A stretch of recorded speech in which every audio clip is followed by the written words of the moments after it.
Hi everyone, welcome to the first edition of the online Kotlin London Meetup. Uh, Great to be here. I really miss not seeing all the familiar faces I've met in the last 3 years of the organizer of this meetup. Some of you became friends as well, but uh, this is time we were living. So I really believe that every crisis can become an opportunity. Uh, In fact, by switching online, we had an opportunity to open the meetup to the world. And the number of new joiners in the meetup page right now is it's been crazy. We have the new joiners, it's been unprecedented. So thank you for the new joiners and everyone who's decided to join us across the globe. So for those who are already familiar with the meetup and our Kotlin meetup, just wanted to tell you briefly what happened the last few months. Before all the pandemic and on the lockdown, we're going through a series of changes because organizing meetup really takes a lot of time. So it was me and Guillermo, we really couldn't handle all the organization stuff. So we wanted to have more people helping us. So we now became a group of 4. We have 2 new organizers. One is Amar Patel, it's from 47 Degrees. And the second one is Pablo Gonzalez Alonso. Some of you might already know him. If you are based in London, is known as Pablisco. Is a speaker. Gave a talk to one of our previous meetup, and he's also the owner of the e-learning platform Functional Hub. So with these new forces, we can definitely improve the meetup, providing more content and hopefully increase the frequency of the events. And it's been definitely very helpful because setting up an online event requires a lot of organization, and it's been really a team effort. So thanks for our new joiners. Give us a huge help in organizing this event. So tonight, this is our first event. Bear with us, is not everything will be go through super smoothly. We're still learning how to do things. So we really would like to have your feedback after the event so we can improve and getting better. The format of the meetup is the usual. There will be 2 talks tonight. The first one is from Daniel Montoya Ramos. He's a senior engineer, 47 Degrees, and he's going to talk about Android Jet Compose. The second one is from Alberto Ballano. He's senior software engineer, 47 Degrees as well, and he's going to talk about the Android architecture with ROFX. I would like to thank them, first of all, for accepting to speak for this event, but also because they volunteered to be basically our guinea pig for the first live streaming. They would spend a lot of time testing all the streaming in the previous day, so thanks a lot. The QA will be done after each talk, and the link for posting a Q question is in the description of here on YouTube. If you want to tweet for this event, use the hashtag Kotlin London. And I think that's it for me. We're ready to start for the first talk. So let me introduce Dani. Dani is going to talk about the Android Jetpack Compose. To you, Dani. Hello, Enzo. Thanks for inviting me, and it's my pleasure to be here.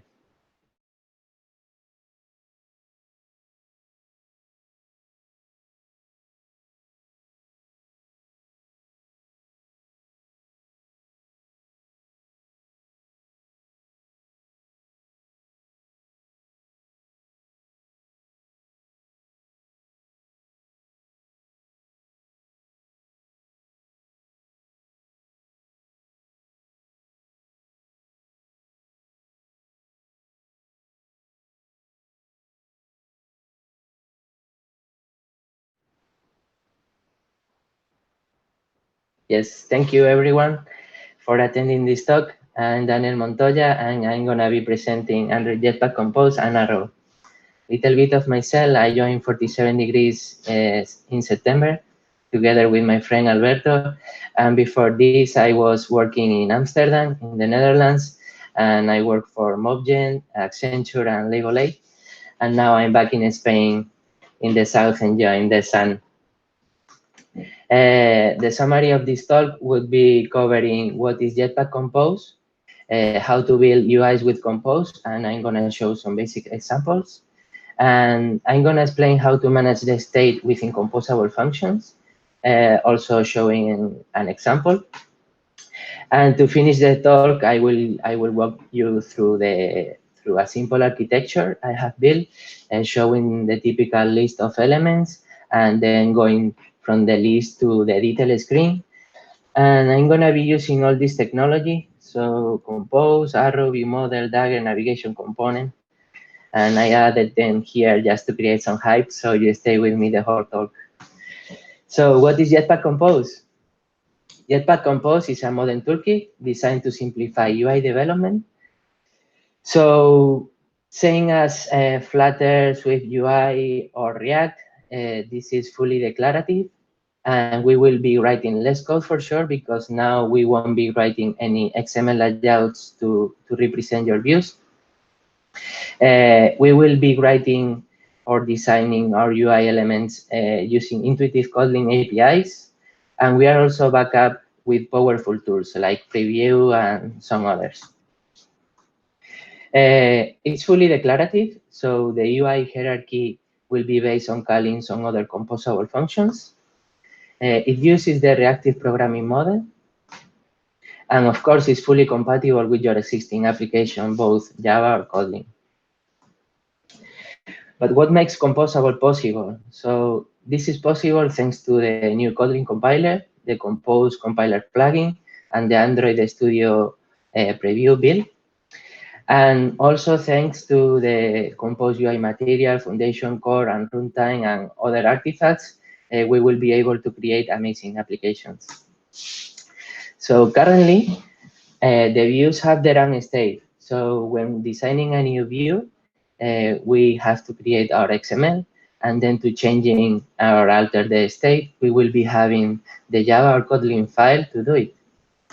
But now with Compose, that state is removed, and the UI components will be designed based on some input to be rendered, and that's it.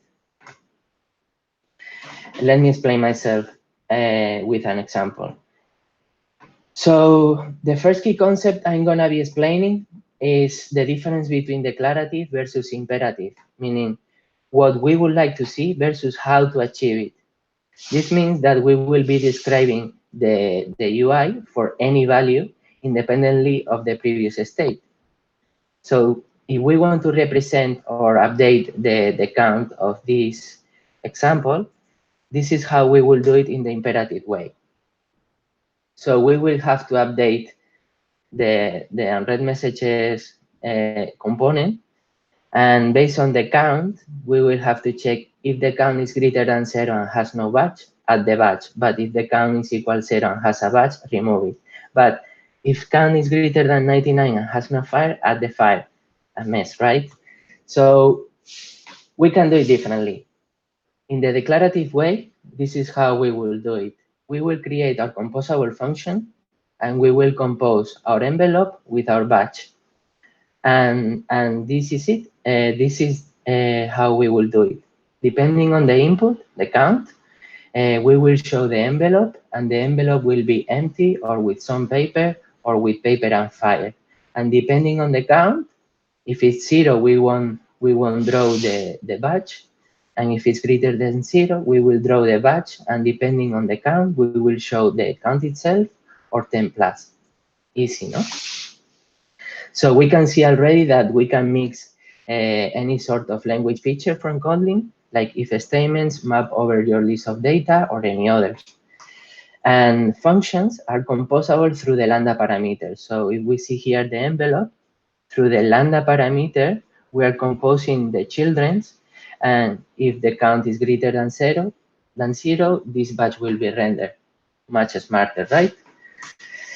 So, but let's get on how to build UIs with Compose. So a Compose application is built out of composable functions. These composable functions will be annotated with the @composable annotation, and that gives us the power to call other composable functions. And these composable functions will take some input and just decide what UI to show based on this input. This will be the first thing to learn, right? On any new thing you are learning, hello world. So this is how we will do it in Compose. So we have our function annotated with the @composable annotation and has some input, the name, and we will render this text based on this name, right? Easy. Let me show you some more examples. The preview example 1,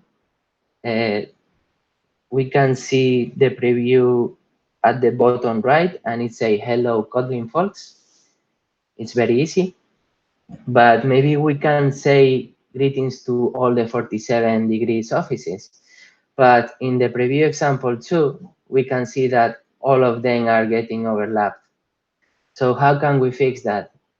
In the preview example 3, we can see that calling the column composable function, we can place all the greetings one after another, and that will be fixed. And the column, the composable function column, will be the equivalent of a linear layout having the vertical orientation. Easy. But how do I call my composable functions? Because in Android we have the activity. So how they hook up together? So when using this set content function, through the lambda parameter, whatever is inside, that will become the root of our activity. So instead of calling the set content view and the XML layout, we have this extension function that will hook up with our composable world. So what is doing this function? As I said, whatever is in the lambda parameter, it will become the root of the given activity.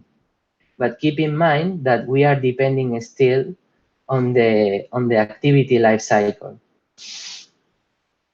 Summarizing, the idea is then build reusable composable functions, also called UI widgets.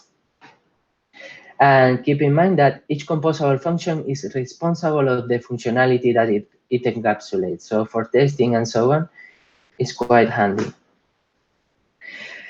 So let's build the unread messages example. This example is showcased in the talk from Lila Richardson. So I coded it just to practice a little bit. But to keep the account updated, we need to have some knowledge to see how to manage this state, right? And that brings us to the next topic. So to manage this state, Compose offers tools for observing changes in our data, and which will make our functions to be automatically reinvoked. So Compose also looks at what data is needed for each composable function. And if these functions are using this data, when this data has changed, it will be reinvoked, and the UI will be rendered again with this new value. But for other functions, maybe in the same scope that are not using this value, they can be skipped and they are not affected, so they will stay as they are. So how do we manage this state? So the basic recomposition will be using this state function.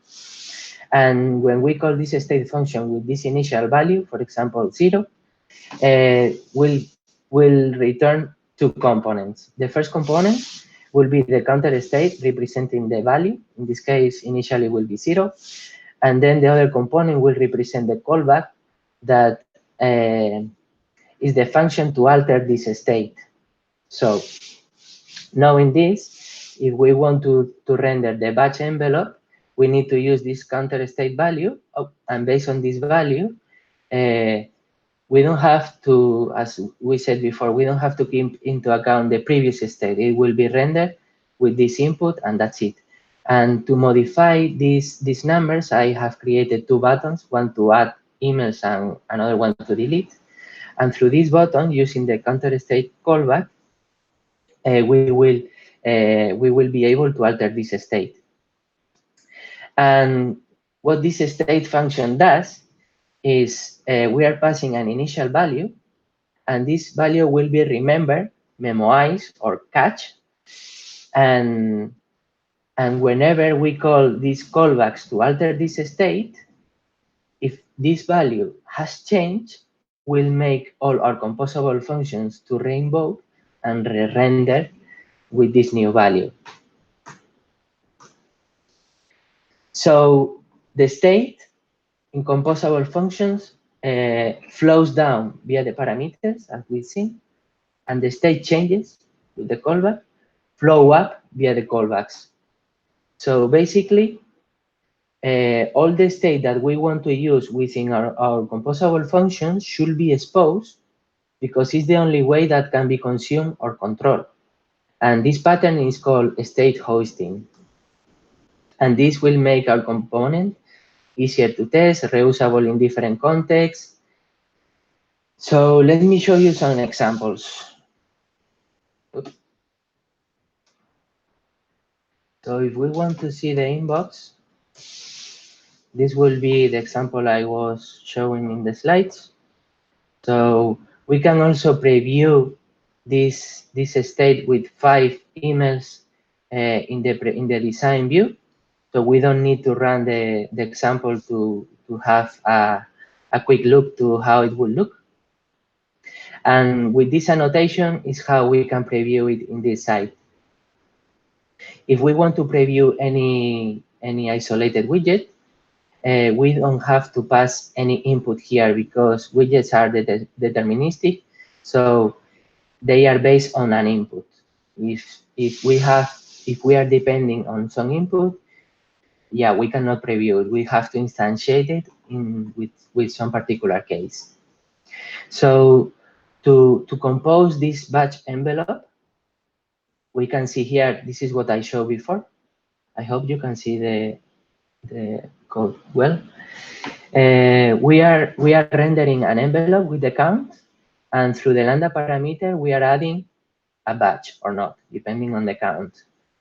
So basically, the envelope will be your container, let's say, and we'll draw inside in an image an empty envelope, an envelope with some paper, or an envelope with full and fire. And we are also making some room with another container or box to place these children that, in the case of the batch envelope, we will compose it with the batch. So this is when we render the UI, this is how we will place the batch here. And the batch is simply a surface with a red background and some rounded corners and some text. So if we want to compose, as I said, this is how we would do it. The envelope and compose the batch within the lambda parameter. And besides using the state in the structured way with these two components, we can use it also in a different way. So we can use the mutable way, which would be creating a class with some variables. And this class should be annotated with the add model annotation. And we can see in another example I created, we are doing the same thing, but using this counter state. So we will pass this input to the batch envelope, only the count. And for the other components that want to alter this state, we will have to pass the whole object. And if we want to alter the state, we can do it like this. Just access to the variable itself and do ++ or -. And that's it. That's how we will manage the state. And okay, now that we know how to create simple composable functions, we know how to manage the state, I think we can jump into a more advanced example. And I have created this basic architecture example. You might be familiar with this diagram already because it's the recommended Android architecture. And I changed it a little. So in my example, I will have still the activity where I'm setting up the navigation component, and I will use fragments. But this within the fragments, the view group also has this extension function set content, and through this function is where I'm composing my composable functions. So, but still the architecture remains the same, and we are only replacing this way of creating our UI. So the fragment still will be calling the view model. The view model will execute our use cases. So these use cases will use the repository, and the repository will fetch some data from the network, then store it in the database, and will be returned back to the view model, where we will update the live data. And this live data is being observed by our composable functions. And whenever this live data changes, our composable functions will be recomposed, and they will update the UI. That's it.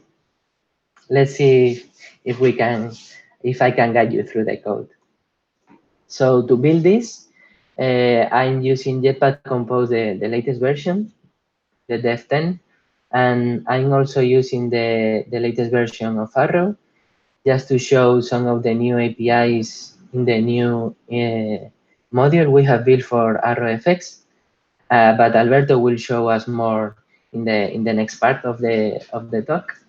And I'm also using some other libs like Dagger, Navigation Component, SQLite, Retrofit, Moshi, just to have a taste of a complete example. So let me try to guide you through the code. So everything will start in our application class, where I'm setting up Dagger. And yeah, I'm using Dagger, but I could have been using any lazy objects or coin or whatever. But I'm using Dagger now, where I have the view model module, where I create I provide all these view models. I also have the network module where I set up Moshi, Retrofit, and so on. And I also have the data module where I'm providing the repository, I'm creating the data source for the database, the network data source. Okay. So that's the dependency injection. Then the entry point of our application will be the main activity. As I said before, I'm still using this set content view because, yeah, for now, Compose is not ready to have their own way to handle the navigation, and there are no plans to do it very soon. So I think ideally we should stay playing with the navigation component, which is quite easy to use. So the activity will be only the container, and will host the navigation graph. Through the navigation graph, we can already see a whole picture of our application. And we see that the start destination is the repos fragment. And whenever we click on one of the items, we'll navigate to the details. So starting from there, this will be the arrow repos fragment, which contains the arrow repos view model, and also hosts our composable function. So as I said before, through the view group, we have the set content extension function, right? And the recomposer current is meant to be kind of the main thread. And in here is where we are setting up our composable function. But let's not get into this yet. So the view model, this hasn't changed. I'm using live data, but you can use Rx or Flow or whatever you want. And I'm initializing this live data with an initial state. So the first thing that we will see in the app when we run it is this loading circular run. I don't know how it's called. Oops. Well, spinner or whatever. And yeah, this is the initial state. So when we call this arrow repo screen, it already comes with an initial state. So this state is the loading state. So we will be showing this loading view with the circular progress indicator, that is. And after that, we are telling our view model init. And this init is basically executing our task to fetch the data. In this case, we are calling this get arrow repos function. And this get arrow repos function will call our use case. And basically our use case is creating an FX block where we will be switching to the IO thread, and we will be binding our effects. And whenever we get a result, we will again switch to the main thread, and we will update our live data with the error or the success. So when calling our repository will be the one engaged to fetch from the network all the arrow repositories, and we will do it through our client. Our client is basically a retrofit and will return the list of repositories, right? So whenever we get this data, the next step will be inserting all the repos we got, and then we will fetch from the database all the repos. And in case if anything happens, this is how we are handling the error. So if we had previously something in the database, do the select and return it. So whenever we are done with these steps, as I said, we will switch back to the main thread and post the value. And since our composable functions is observing from this data, if we get some data, we will get to build the repository list view. And let's check what is this. The repository list view basically gets a list of repositories and some actions, right? The actions are meant to be when we want to navigate from the list to the detail, right? So to render this, we have created this vstack composable function that has a vertical scroller, a column or linear layout to place the child vertically, and we compose it with all the childs. These childs will be all the repositories that we got from the network, right? So we can map over our data and create all the repo views. And this is how it will look a single item. So our repo views are clickable. So to make them clickable, we have this composable function with some modifiers and the onClick method.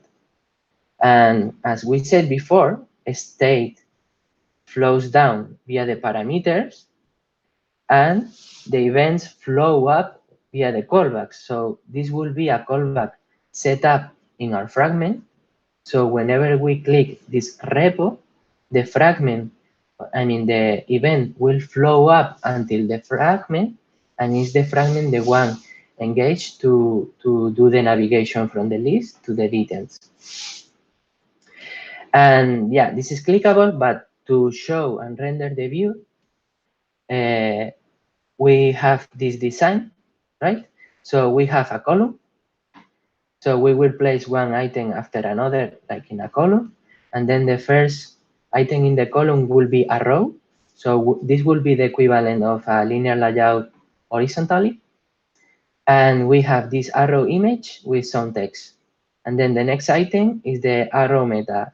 And then the next item is the description. And then the next item is a row with the language used and some stars. And that's basically one item. And that's how we compose the whole list of elements. And then if we want to click on one of the items, as I said, we have this callback set up in the fragment that will handle all the actions for all your components. In this case, we only have the repo actions, and the repo actions comes with the repo click, and this will make to navigate with the navigation controller to the next screen with these parameters. That's it. Basically, that's the whole architecture. So I wanted to show also how these new APIs in Arrow works. So because it's pretty interesting that we can launch our IO operation using this view model scope. The view model scope is the coroutine scope that has the view model itself. So whenever this view model gets canceled, we cancel automatically our IO operation, so we don't have to do anything. And by using Arrow, we get a lot of other powers that for sure Alberto will explain later. But this is what I wanted to show, that there are these new APIs that are very handy and plays very well with architecture components that already provide this scope. And another way to use this API, it's the same, but I have created an example also to do it the other way around. So we can, from here, we can see that given an IO operation, we can do unsafe run scope depending on this view model scope, or we can do it the other way around. Meaning from the view model scope, we can say unsafe run IO and pass here the IO operation. So I think it's a pretty simple architecture, but I think it's covering many of the problems that we have in Android. And it's using the reactive programming model with live data, but you could have used Rx or Flow. And they also provide some handy APIs to observe. In the case of live data, is observe as a state, but if you use Rx, you can say subscribe as a state, or I don't remember how it's done in Flow, but very similar to this as well. And yeah, let me run the application and see how it looks. Also, if without the need of running the whole application, you can also preview. Let me see, where is it? Here. Without running the application, you can actually run this composable function and will be rendering your phone without the need of running the whole thing. Okay, we will see first the loading. Then we are fetching from the network, storing in the database, and we get the result. And whenever we click in one of the items, we can see the details. And this works, and this works, and everything works with the navigation component. And that's it.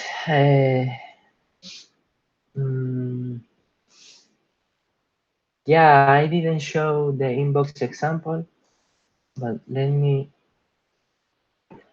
just to confirm what I said. You can preview the example without running the whole application. I just click here and I say, hey, run this, and let's see how it looks. Yeah, so we can delete emails, or we can add emails, and it works pretty nice. And that's it. Just to recap a little bit, there are some wishes because orientation changes is not ready yet, navigation is not ready yet. So that's why I went for the navigation component, but they are working on it. Jetpack Compose is not production ready yet, so it's still being polished. So keep that in mind, that anything I said it can be prone to change. It interrupts pretty well with your existing app. As I said at the beginning, you can use composable functions in your views and vice versa. It uses the reactive programming model with live data, Rx or Flow.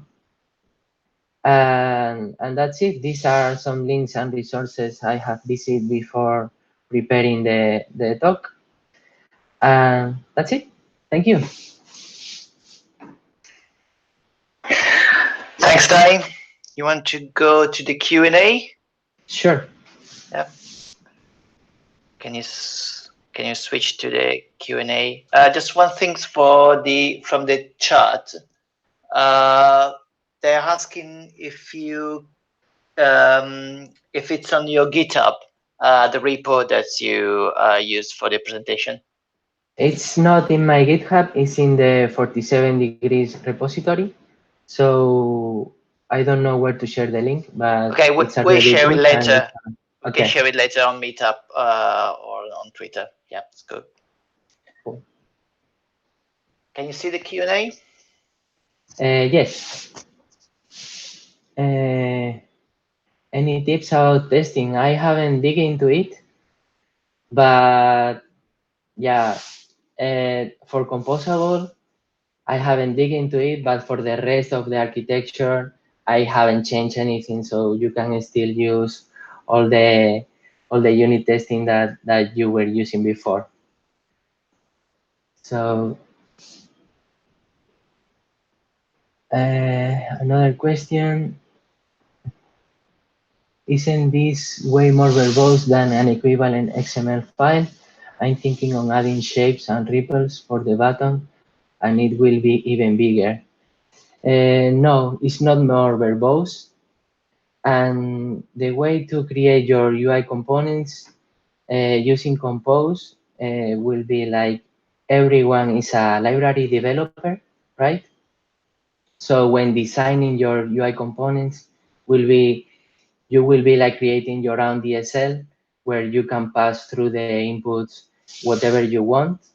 And in case you want to modify something, there is this modifier element, and you can change all the operations you want to modify. You can add shapes, ripples, or whatever. So it's much nicer than having in one side the Kotlin or Java file and then the XML layout, and then through the Kotlin file changing its state or doing stuff. Everything is linked together, and you can use Kotlin, so it's quite nice. Okay, more questions. Is it possible to change the thing at runtime? Yes, I think so. I haven't tried it, and I don't know if it's available yet, but it will be possible if it's not already. I have seen another question. I have seen that the public API of Compose changes a lot from version to version. Did you find this annoying or slowing you down when playing with it? A little bit, but yeah, this is mentioned in all the talks. They are still polishing a lot of things, and they are modifying all this stuff. So everything is prone to change, and you should be aware of that. So yeah, you have to deal with it. But still, when they change the API, they are also deprecating the old components, and usually with command option you can find the option to replace with, and or maybe through the documentation you can see what to use. Because for example, in the envelope I was using when I created 2 months ago, I was using container, and this container now it got renamed and now it's called box. So yeah, but it's very prone to change, so you have to deal with this. Another question. Do we have more time? How hard? Yeah, we still have 5 minutes, so you can finish all the questions. Yeah. So how hard is to specify view constraints within Compose? It's pretty easy. As I said before in another question, you can, through the modifier parameter, you can change all the constraints you want. I don't know how it's done in Flutter, but this seems pretty nice. Another question, do you have the feeling of Compose making code harder to read? I find MVP pattern with external XML way easier to follow. Maybe I'm just used to it. Yeah, maybe when you are used to some architecture, the change is hard. But no, I don't know if you've seen the example I've shown before, comparing the declarative way and the imperative way. For me, it's way easier to read the declarative way, where in one look you can see what your state can be, right? So for me, it's nicer. Another question. Did you find it easier to play around with Compose by having an arrow background? If I found it easier, well, no, it doesn't matter. It doesn't matter. You just need to shift a little bit the way of thinking, and just by doing some code labs or some example, you get there and you easily get used to it. So I like it. More questions. This question relates to testing a little bit.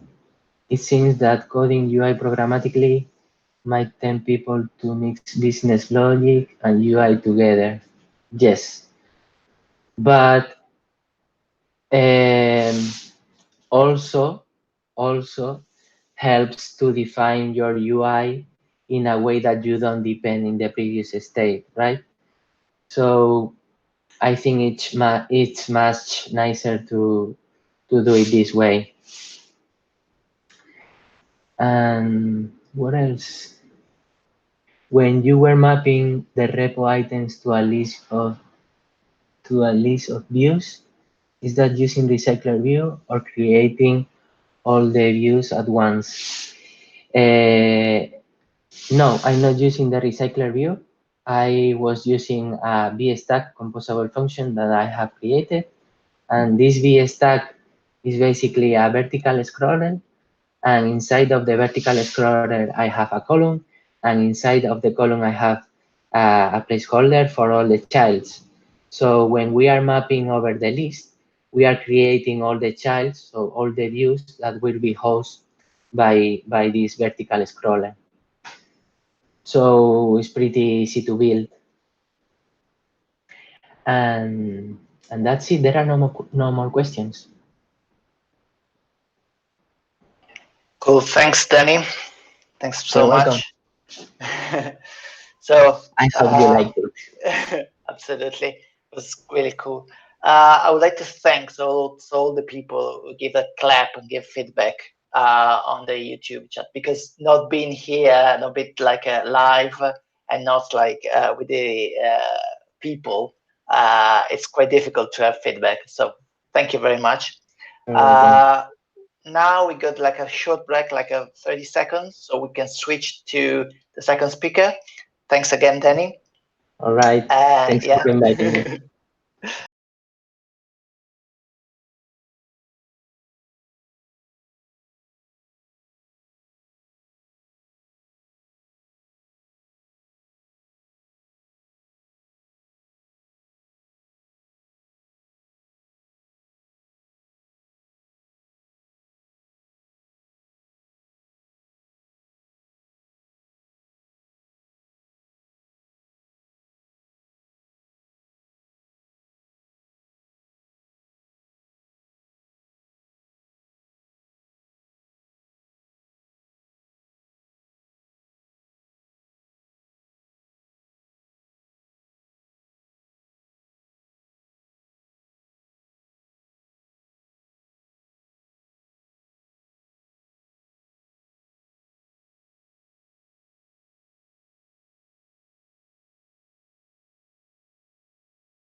Hey, hello everyone.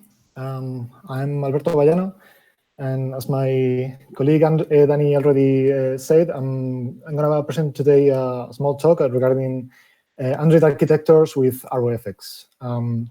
So we're gonna go back a bit to the most present architectures instead of looking at the nice compose. Yeah, so this is me. I joined 47 Degrees last year with Dani, and we've been working in one client so far, and then contributing to Arrow in the public repository. So what I would like to talk about today is not exactly about app and architectures. So this is something I'd like to actually clarify. It's not like I have a new architecture to show you. But yeah, what I want to share here is that having in mind that there are a lot of different architectures out there. There are a lot of patterns, a lot of tools we can use to build apps in very, very different ways. And each way or each tool has its purpose, right? So we normally don't build an architecture based on a trend or based on something we just like. We normally base it on some arguments like, okay, this is easier to build, or this is easier for new people coming into the project, or etc.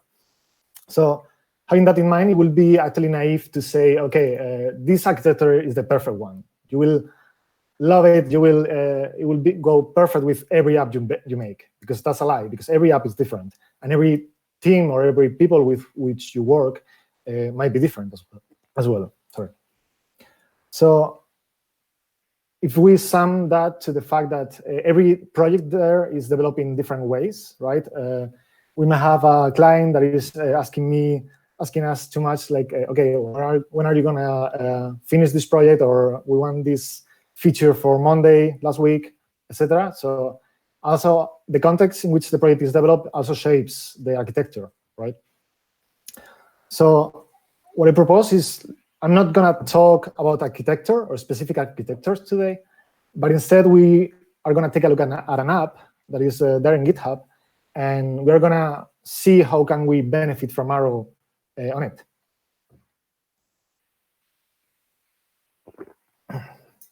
So let's reflect on an app.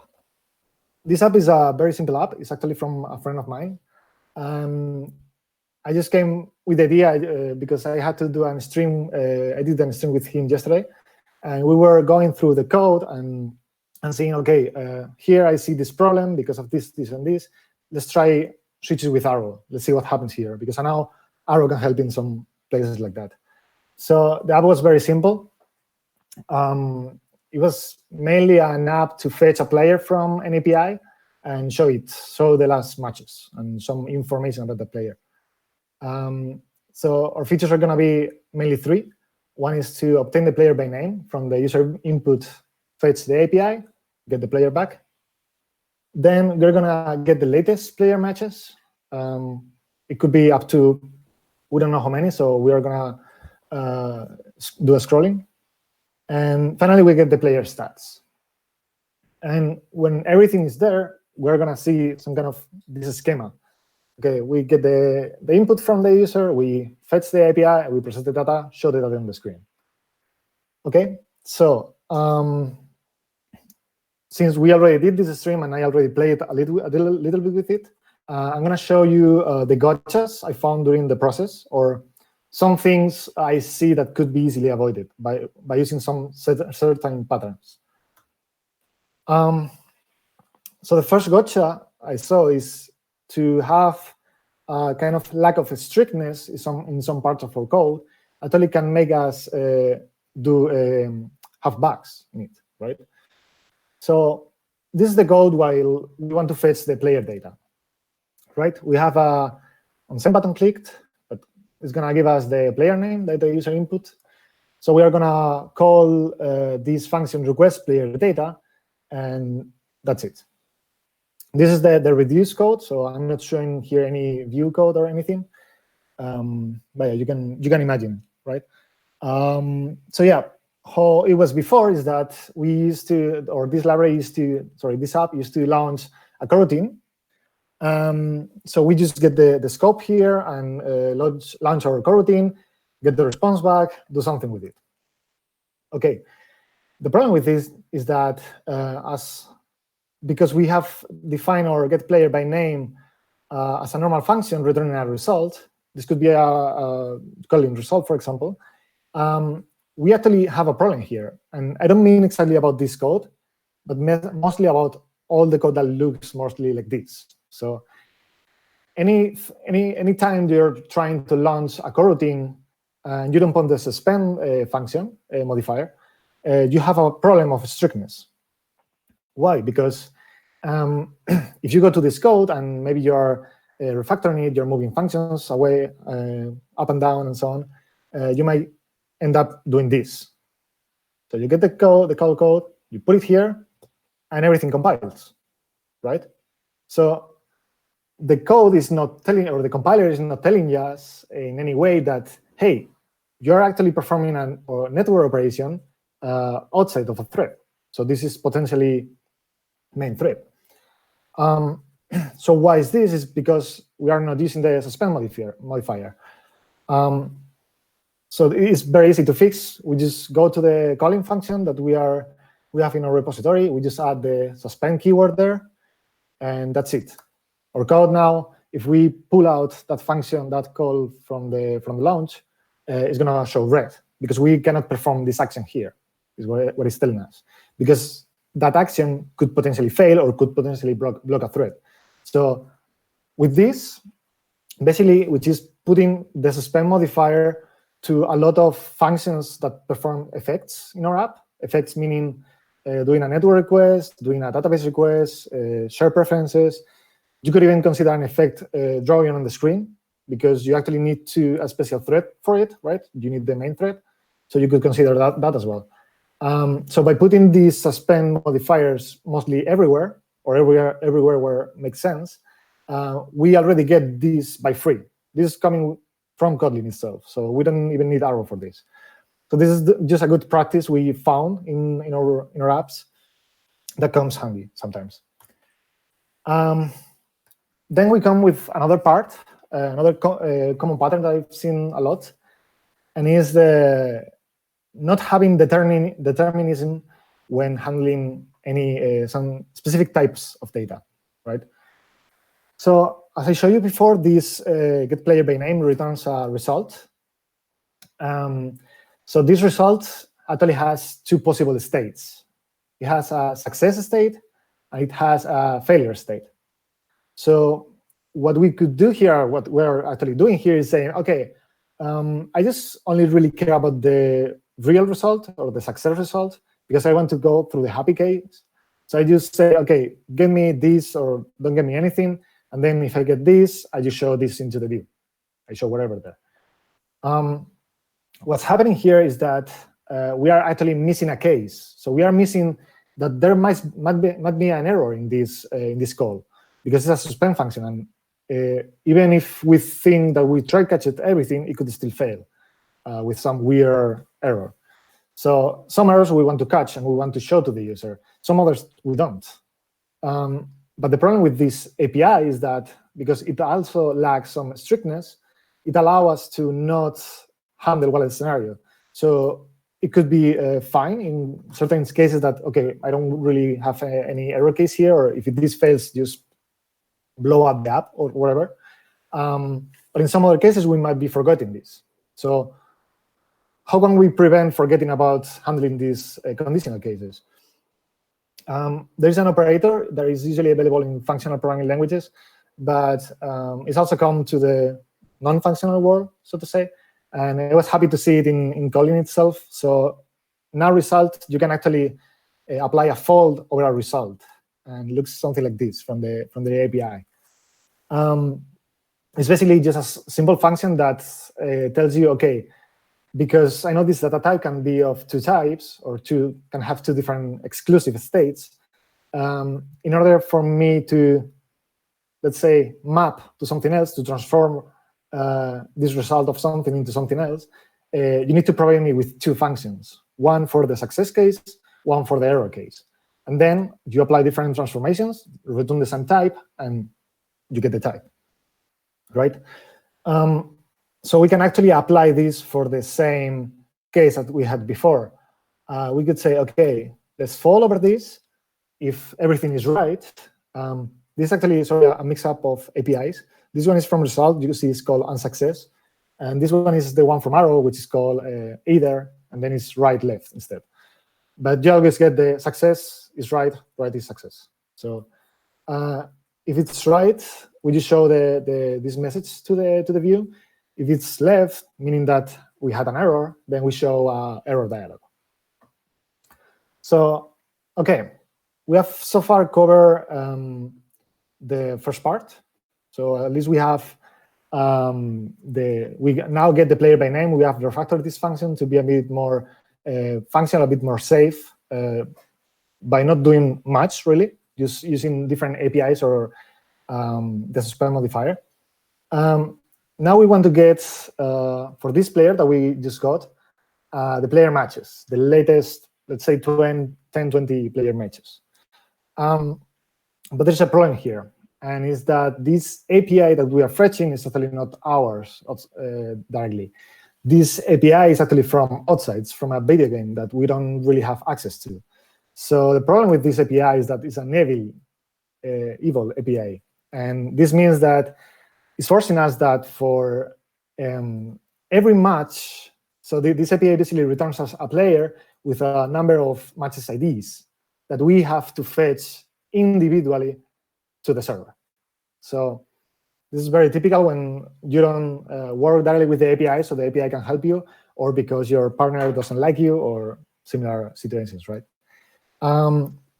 So this could be a naive approach to this problem. Don't mind too much the code, or if it's a bit ugly or anything, it's just a demo code.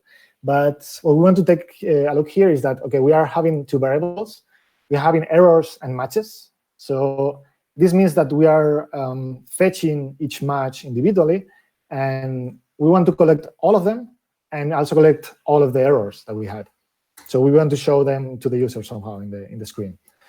So what we are doing here is we call with context because we are in a suspend function because of what I said before, right? Every function that performs an effect should be a suspend function. So we're going to fetch these matches, sorry. So we just change the thread with context, and we do the request, get the result, and then do a when over the result, and then continue with the next match. So the problem with this is that this code is actually sequential. Even though we are on coroutines, even though we are starting a new coroutine there, this is pure sequential code. Because with context, what it does is that it launches the coroutine, and then it comes back and waits for the result before returning. So this means that we could have a lot of potential gain here because this function, we know that it only depends on each ID. And therefore, it could be parallelized. So it could run in parallel. I could say, oh, hey, okay, if I have 10 matches to fetch, why not running in parallel? If the API allows it, then why not? So I'm going to show you as well a couple of examples how this will look like with coroutines and flow, because I was also curious. And yeah, because having variety is also a good thing, I think. This is the version of coroutines that runs in parallel. It's basically very similar. If you see the big difference that instead of doing a for each, we're doing a map. So this means that we are transforming our list of matches into something else. And this something else is actually a coroutine itself. So we are saying, OK, for this match, here is the coroutine that will fetch this match from the network. And then when we have all the maps done, we call await all. Await all. What we'll do is we'll go through all the coroutines in this list, and we execute them in parallel. And then as soon as it's done, it will continue with the next map, and then it will do a when over the result again, just like before. OK, so we have the version with coroutines. Let's say the version with flow. As you can see, it's also slightly different. This one I personally don't like that much. I prefer the coroutines version. But this is also nice to see. What this is doing here is basically, OK, we get the play matches list. we convert it as a flow. So this is going to be a stream of matches. And then we want to do a flat map merging with this other flowable. Sorry. And this other flowable will just emit this value from the API, and then it's done, right? We want to make sure that this flow runs on the dispatcher that we gave him. So we just put the flow on, and that's it. And then again, like before, we just map and collect our result. So as you can see, the APIs are slightly different, but more or less not that complicated at the end. Then you just need to figure out, okay, you need to think that you have a list of something, and you need to map it to a list of something else. And that else could be anything. It could be even a coroutine calling your backend, right? That's the mind-blowing part, in my opinion. Then we go with the IO version. So the IO version is very, very similar. The only difference here is that, so as you can see, we actually map our matches again to a IO that will run on this dispatcher, calling the repository. And then, because we have a list of IOs, we have prepared a specific extension function over this that is called parse sequence. So parse sequence will do one simple thing, that is traverse this list and executing all the IOs we have. Sorry, not exactly like that. That's plus the suspended. What this parse sequence will do is traverse the list in parallel and inversing the types. So this means that we have a list of IO of something, of the result, and then after parse sequence, we are going to have a IO of list of result. So you see the IO goes from one side from the inner side to the outer side. So we say now that we have an operation that will run all of these small operations in parallel. Okay, so now, because we are on IO, and we still want to work with suspend functions because this function is suspend, so we don't actually want to execute the IO in the normal way here. We're just going to call suspended. And what this is going to do is this is going to transform our IO of list into a suspended version of list. And because we are in a suspend function, this means that we are technically calling this other coroutine within a different thread and getting the result back. And then again, we just map over the result. If it's success, we add the match to the list. If not, we increment the errors. There is a small gotcha here, and it's this suspended part. As I told you, IO can transform easily to suspended, and you can easily grab a suspend function to IO. But when I say grab, it means that IO is actually bigger or more powerful than a simple suspend function, right? That's why we can do a parse sequence, we can do other parallel operations, we can do a bracket, we can do many more. We can do error handling directly there without try catching. So this means that if our IO, if our operation will fail, and will fail with an exception, then this code will, this suspended function will actually throw an exception because that's the coroutine's way of doing it. So you need to be aware of this, that unless you call a handle error with on the IO that you're converting, calling suspended will potentially throw exceptions because that's, again, how the coroutines work.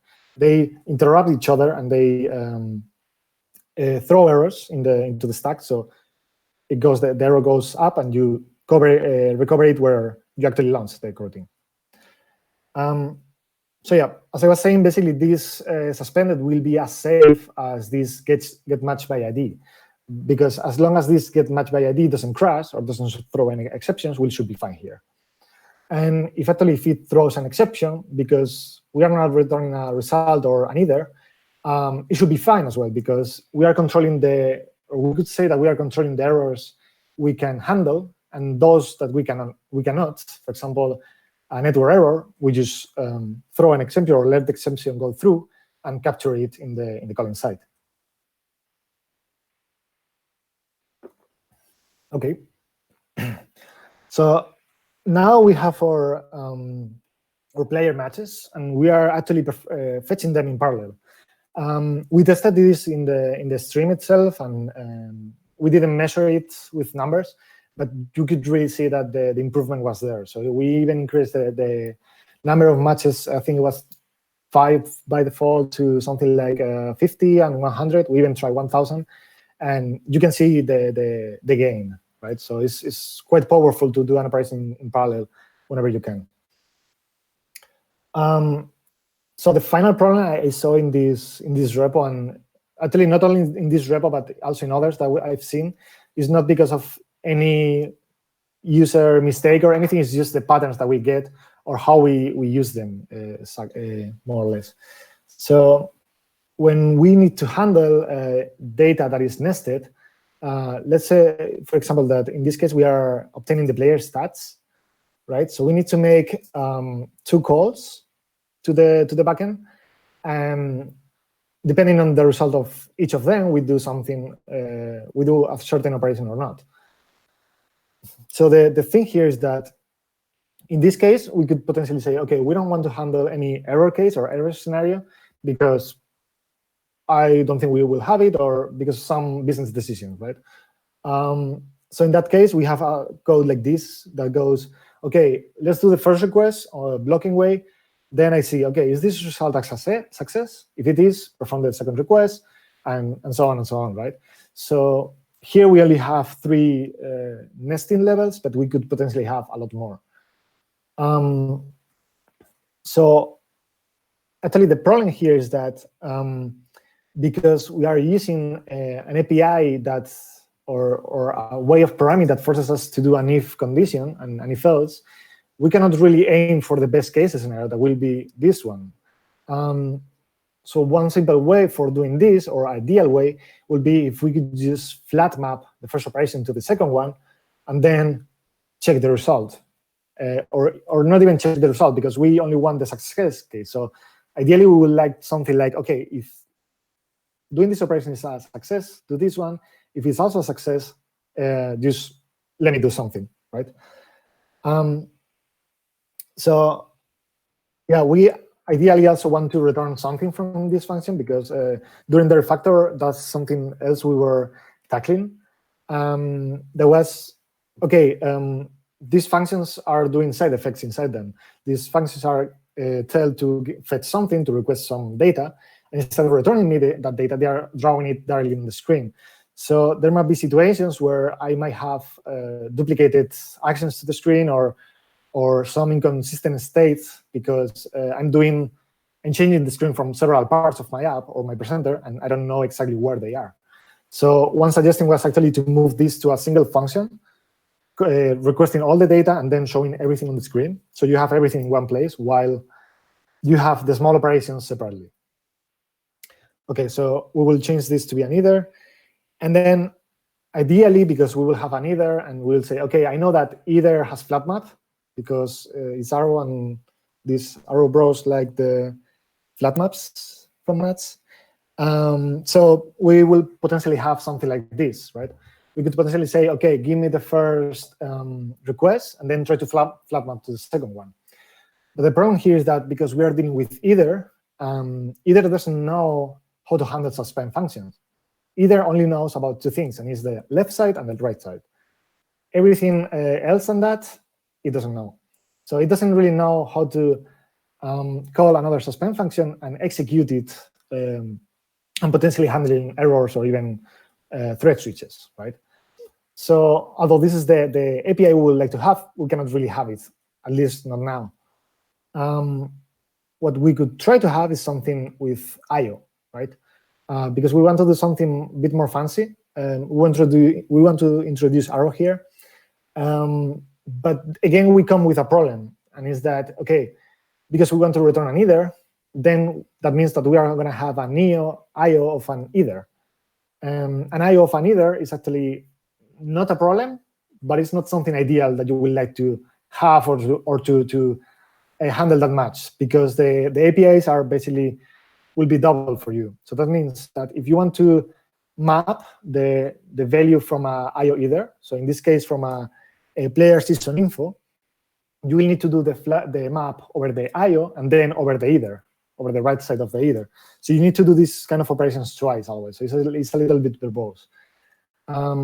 So right now, in this version of Arrow, the 0.10.5, we don't have a solution for this. So I just came up with a quick extension function that does the job. That is actually, it's a little bit dirty, or you could say so. But for this case, it comes perfect, because what we want to do is to actually ignore the left side. So what we say with this is that, OK, if I have an IO of an either, I'm going to just delete the either and forget about it, and just give me the B side if you have one, so the right side. In this case, we do this by just flat mapping the IO to itself, basically, to the result of the right side of the either, or just raise an exception. So this actually will block our entire operation if we return an either left. So if something goes wrong, this will not keep calling other functions or even the map. This will just terminate and notify the caller. Well, in this case, because we are using we are returning either, it will actually return just the throwable in this case. So instead of having this, this is actually valid code. It actually works fine, because we don't have to we don't want to handle the either again. The left side of the either, we can just ignore it, and OK, everything is fine. We are all happy. But it could even go a bit further with this, because we have two functions here. We are calling two suspend functions from an API, and then we are doing something else. We want to show it on the screen or store some info. We might benefit here from an FX block. So it will look something like this. So as you can see, we just open an IO FX block. And what we are doing now is we just grab each suspend function on IO, then ignore the either, and just execute them with that bang operator you see on the front. That not in front of the IO is actually executing and extracting the value from this IO. Not eagerly, but only when you execute it, when you execute the function. So yeah, we basically do the get current season call in running in this dispatcher thread. Then with the information, we just do the get player season info. Again, we ignore the either. We just return the pure value. Then yeah, we store it, and then we show it in the screen. Actually, I just made a small mistake here. You will normally treat, as I said, the screen as a side effect as well, because you might want to enforce that people call it within a specific thread, right? So with this, you could potentially say that every function in this view interface is suspend. So in that case, we won't let you call it directly here, but we will tell you that you need to wrap it inside IO.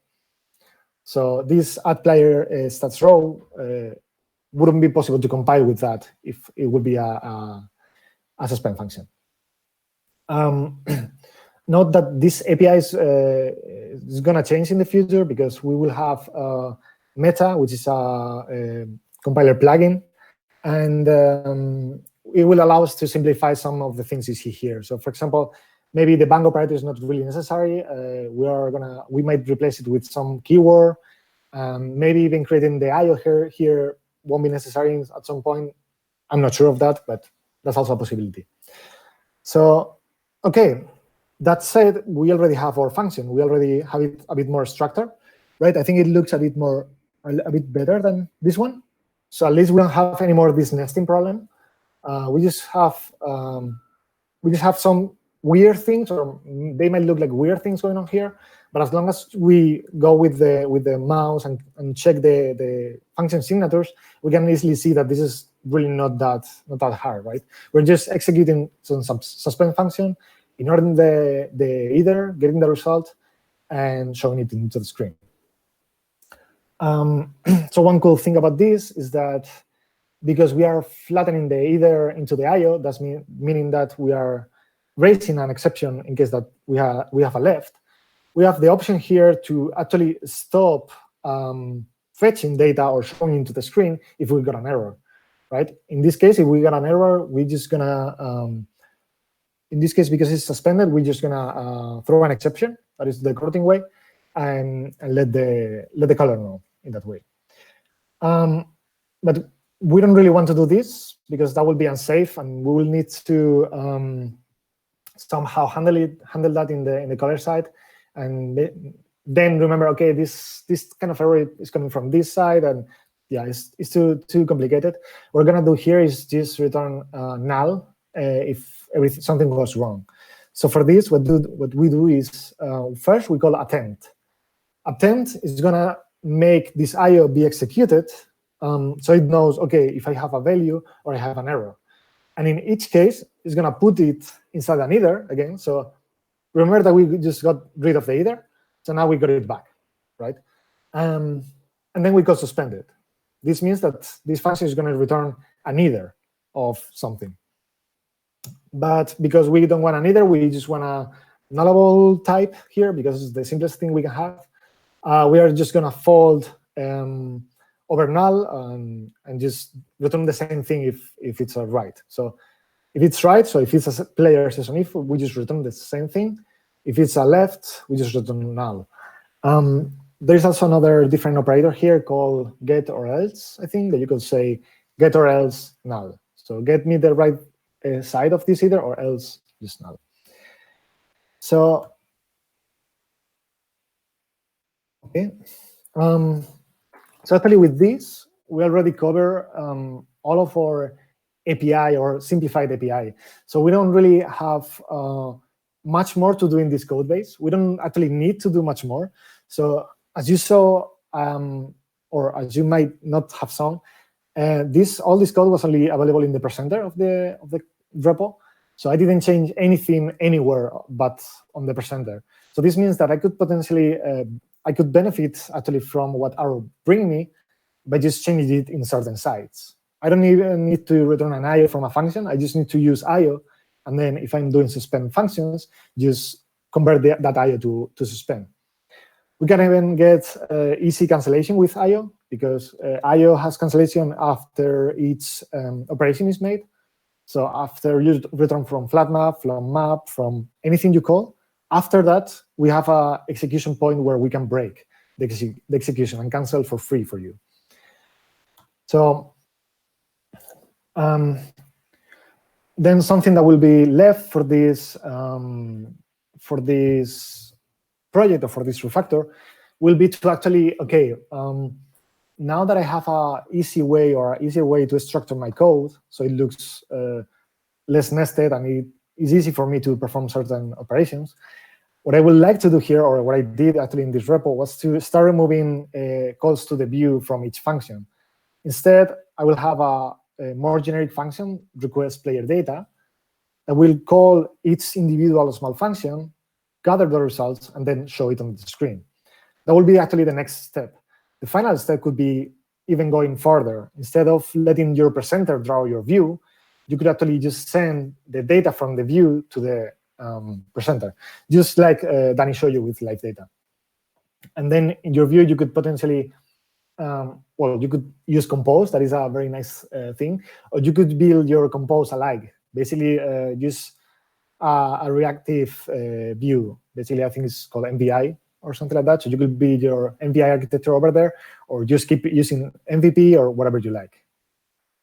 So that said, let's look at some improvements that at least I saw in this while working with Arrow and this stuff. So, as I said, IO of either is still a bit boilerplatey in this version of Arrow. And this is because having two types or two tools nested comes with problems always, because they don't know each other. So they cannot say, hey, when I'm doing a flat map, you can actually do one. So, you know, they don't have this level of work between them. So we cannot really do much thing here. The only thing we could do is right now use this flatten either extension function that could work in most situations if you don't really care about the left side, or if you manage to handle that before removing the either, you could as well perform certain things if you get some error. Anyway, this is going to be solved in the next version of Arrow, or that's what we are aiming to. The idea is that we will change the current IO to be a bifunctor, which is called.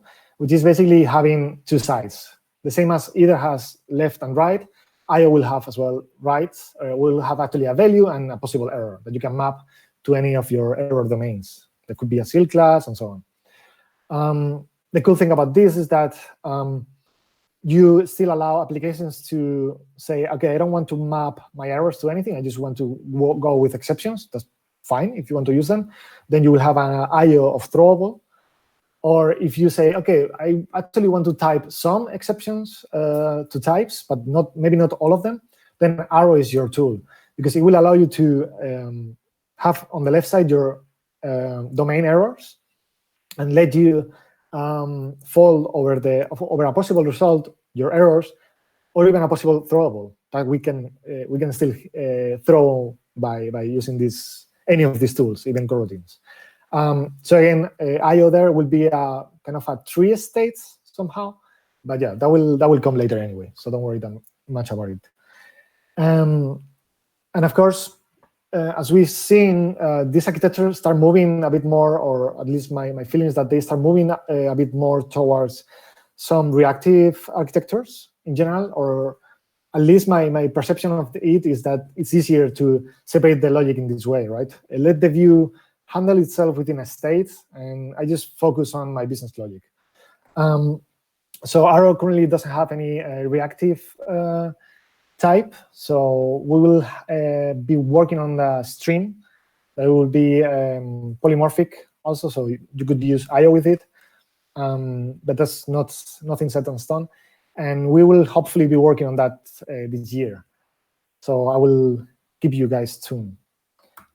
So future plans. I don't know if some of you already know the Arrow Meta, but Meta is basically a compiler plugin built by 47 Degrees, by my coworkers here as well, and it will aim to actually simplify the development of any project. So the idea is that some things that we can presume because we know what we are doing within a specific scenario can be avoided. So this means that if you use Arrow before, you have seen that before we used to have a lot of fix functions at the end of the types when doing certain operations. That's gone, because with Arrow we can say that for certain type problems, we couldn't say that IO is a kind, is a higher kind. So we need to emulate them, and that's why we get the fix. So one thing we could get out of Arrow with this is that the need of fix or even improve the current representation of kindnet types that you can see here is a kind of F of A, right? It's kind of tricky. So with Meta, we could potentially remove it. We could also, or we have also in plan to do union types. So union type, you can think of union types as pretty much as a neither, if I'm not mistaken. So you could have one side or the other side. And then we can also have refine and coercion types. Those, maybe they're not so common, but basically a refine type is, let's imagine a Twitter handle. We want to input some rules, so you cannot make a Twitter handle that contains the word admin, right? So what this feature gives us is refinement of types at run and at compile time, sorry. So if you're trying to create a Twitter handle with the admin word, it will fail on compile time because you set a set of rules that will prevent that. So imagine also anything that you can imagine with that, right? Non-empty string, positive int numbers, all this kind of stuff, all these refinements that we always want to do, but we can only do them at runtime, and potentially fail at runtime. With Meta, we could do it at compile time, at least for known types, of course. So you cannot really know what is coming from an API, right? There is also some possible work to do here with view models and live data. So basically, we could potentially see if there's some room for improvement with them, or maybe have some integration within Arrow and them. So you could potentially facilitate even more the development of an app with Arrow. Also, I really like this idea from Bow or similar library from Swift, in Swift. and it's the Open API. So they have an architecture prepared for you whenever you're using Swagger that will automatically for you generate all the data sources, and create a very basic structure or architecture that you can use to build your app on top. So you don't really have to write a lot of code for that. And apart from that, there is more meta to come. So we are exploring a lot of different possibilities there.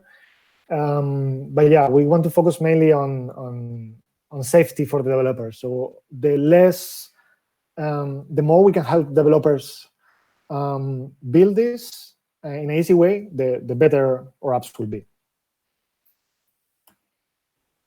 And finally, for some quick recap. So, oh, there's a typo there. So both Kotlin and Arrow provide different but compatible tools. So what I meant with all of this is that you don't need to replace your coroutines, you don't need to replace your MVP, you don't need to replace anything that you don't like or that you like with Arrow or with any other library. What I'm trying to teach here is that there are different patterns or way of doing things to actually avoid these problems already. And one of them is also including Arrow in your project and using certain APIs for common solved problems that we already thought already for you. So as I said, it's not an alternative. It basically provides a certain level of security. So you don't, or we try to provide this level of security. So if you use it or use certain patterns, it's more difficult for you to make mistakes.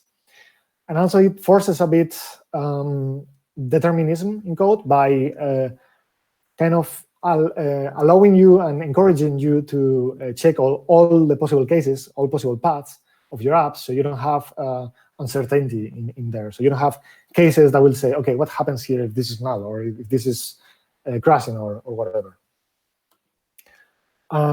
In addition, I didn't talk about the fancy thing that you can think with Arrow, but trust me, it's really big. But it provides you a lot of different tools to work. You can also do racing. So, for example, what Dani showed you about this, the coroutine scope and launching or hooking an IO to that coroutine scope is actually done with racing. Basically, what we are doing is we are racing the cancellation of this scope with the IO itself. So if the IO itself finishes first, everything is fine. If the cancellation finishes first, then we cancel the IO. So this is how you do cancellation on a functional world. It's just by racing. And we provide a very, very easy pattern to racing here, which is parmap.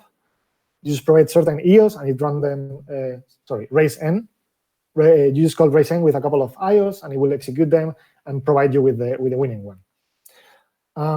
We also provide you with resource management. So whenever you're thinking of opening a file, opening even a database, anything that could be, you want to work on threads, but it's a dangerous resource, or you're afraid of leaking it, then you can use bracket from IO, which will essentially guarantee the safe releasement of this resource concurrently. And one final thing I want to note is that it's really easy when you start working with this kind of tools to say, okay, this is the best of the best, or I want to try this out right now. And then you just go to the code, you start changing everything because of the hype, right? And at the end, because you didn't totally understood the tool, I'm not saying Arrow, but any tool, you end up with a bit of a mess because you didn't really take it slowly, right? So my suggestion here is to actually iterate over the app, iterating in smaller factors. Play with the test a lot. So always execute the test and have a proper set of tests available. And a final note is that if you note, I didn't mention any single time the word monad in this talk. So with IO or with certain tools in Arrow, you don't even need to know functional programming itself. You don't need to know about monads, functors, or anything like that. You just use a tool, like you use IO, you use coroutines, or you use RxJava. So that was it from me. Here are some links and resources. You can take a look later. I will share the slides. And yeah, thank you very much. And let's see if you have some questions. Thank you, Alberto. So let's see. We have a couple of minutes for the questions. So there are a couple of questions. If you can Yeah, just give me a sec.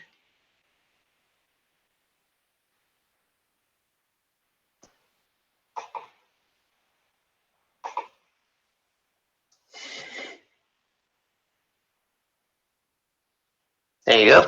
Can you see them? Okay. So let's see. At gotcha number 3, is there a reason you create a coroutine scope and not just drop them with async? Let me go back to the 3.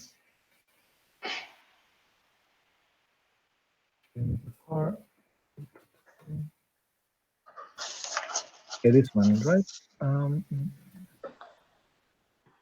Create a coroutine scope. Actually, this code might be wrong. In this case, you might be right. It could be possible that you can actually run this without calling the coroutine scope. I think it's because I was switching versions of the code, so I was playing with the refactor as while I was creating the slides. So it could be that I added that coroutine scope before the suspend itself, right? So that's probably a typo. You can ignore that. Okay, another question. Do you use Arrow in production for your projects? Any drawbacks? So as I said, we joined 47 Degrees last year, and we were actually working on a client.